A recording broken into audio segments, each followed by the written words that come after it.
मान्यवर अधिष्ठाता महोदय,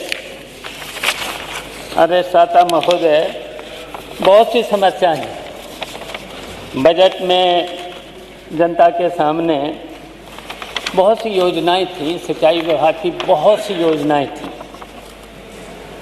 मध्य योजना कितने समय से अधूरी पड़ी है, इस बजट में कोई ध्यान नहीं रखा गया है, जिससे पश्चिमी उत्तर प्रदेश में सिंचाई भी हो सकती थी।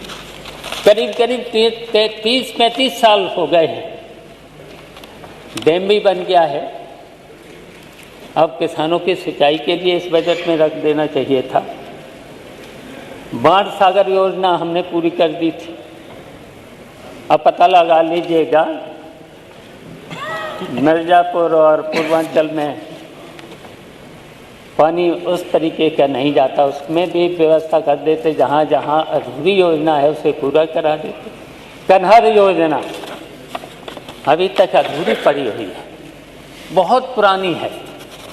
इसी तरीके से पूर्वांचल में सरयू परियोजना से 8 जिले पूर्वांचल के सिंचाई में थे, उद्घाटन भी हो गया। 95% तो मैंने ही पूरा करा दिया था, लेकिन उसका उद्घाटन हो गया, लेकिन अभी तक पानी नहीं जा रहा है। बुंदेलखंड में जलाशय डैम मैंने कई बनवा दिए थे।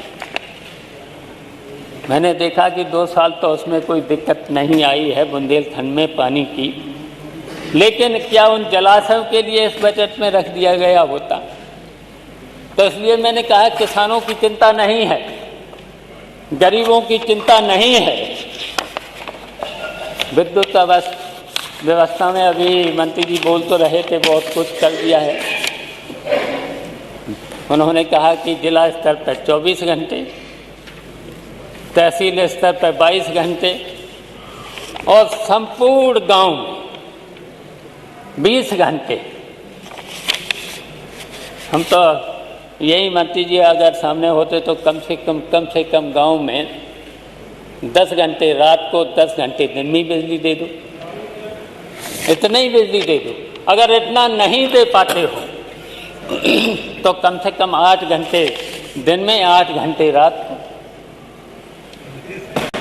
ये व्यवस्था होना चाहिए।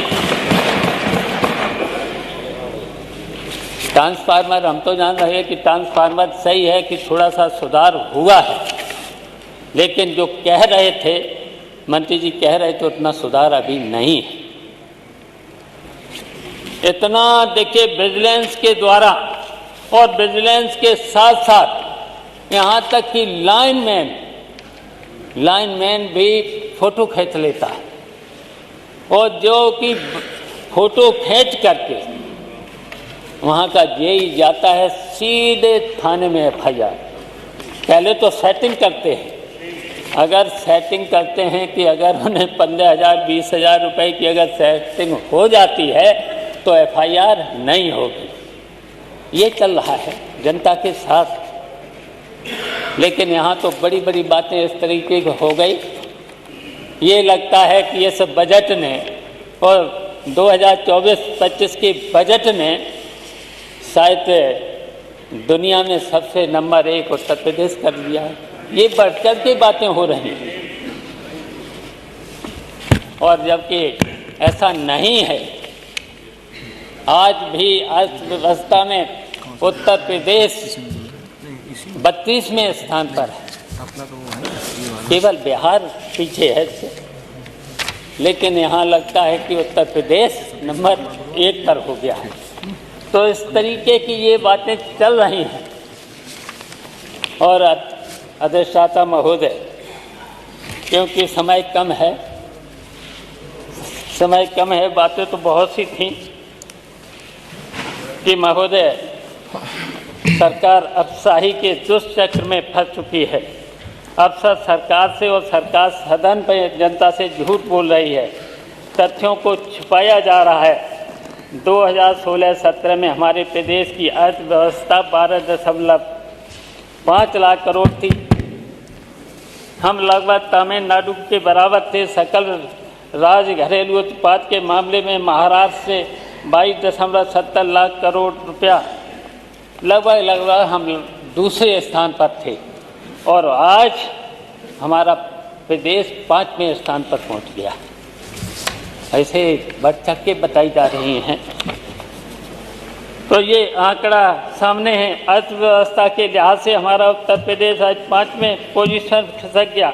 महाराष्ट्र तमिलनाडु के बाद कर्नाटक गुजरात की अर्थव्यवस्था हमारे प्रदेश की अर्थव्यवस्था से बड़ी हो गई। महाराष्ट्र 42.77 लाख करोड़, तमिलनाडु 21.55 लाख करोड़, कर्नाटक 28.9 लाख करोड़ रुपया, गुजरात 27.9 लाख करोड़ के बाद उत्तर प्रदेश की GST 24.99 लाख करोड़ रुपए है। सरकार से सच्चाई को स्वीकारने में और अपनी आर्थिक नीतियों को सुधारने की बजाय झूठ का पर्दा डाल रही है। जैसे जैसे जब बजट खर्च नहीं कर पा रहे हैं तो हर साल बजट का आकार बढ़ाने का औचित्य क्या है, समझ से परे है। अगर आज कबीरदास नहीं होते तो क्या कहते?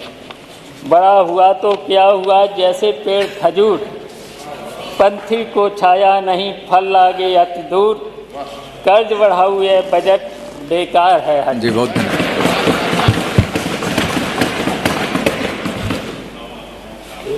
अध्यक्ष महोदय, हमारा उत्तर प्रदेश प्रति व्यक्ति की आय की दर से 32वें स्थान पर है। उत्तर प्रदेश की औसत आमदनी नीति आयोग के अनुसार 3,514 रुपया है। आर्थिक सर्वेक्षण के अनुसार 96,000 कुछ रुपए है। वहीं सिक्किम, दिल्ली, गोवा के प्रति व्यक्ति आय 5 लाख रुपए से अधिक और तमिलनाडु, गुजरात, कर्नाटक जैसे बड़े राज्यों की प्रति आय 3 लाख रुपए से अधिक है। मानवर, मेरी चिंता है कि हमारे देश प्रतिदिन तुलना में पिछड़ता चला जा रहा है। अभी तो समय है मेरा। नहीं, हो गया। अगर समय है, अगर समय नहीं है तो 2 मिनट तो हैं। नहीं, एक तो हम मिनट कुछ नहीं अब बोलना चाहते हैं। एक मिनट। केवल तुम सोच रहे हो बस बादल की उड़ानों तक, मेरी तो निगाहें हैं सूरज के ठिकानों तक। ये वित्त मंत्री की शायरी। तो ये शायरी सुनकर मुझे लगता है खुद को आसमान से उड़ता हुआ बाज समझ रहे हैं, लेकिन हकीकत यह है कि ज़मीन पर जनता बदहाली से करहा रही है। आपकी निगाहें सूरज के ठिकानों तक होंगी, पर क्या यह बताने की जहमत उठाएंगे कि प्रदेश का किसान कब तक सूखे खेतों को ताकता रहेगा? एवं कब तक बेरोजगारी की तपती धूप में भटकते रहेंगे? महिलाएं कब तक असुरक्षा की काली रातों में जीती रहेंगी? जी बहुत आप बादलों की उड़ान और सूरज की रोशनी की बात कर रहे हैं, पर क्या यह सच नहीं कि प्रदेश के विकास की योजनाएं हर बार वादों के बादलों में घिरी जाती रहीं? और अब जब बरसात का समय आता है तो जनता के हाथ सिर्फ सूखा ही लगती है।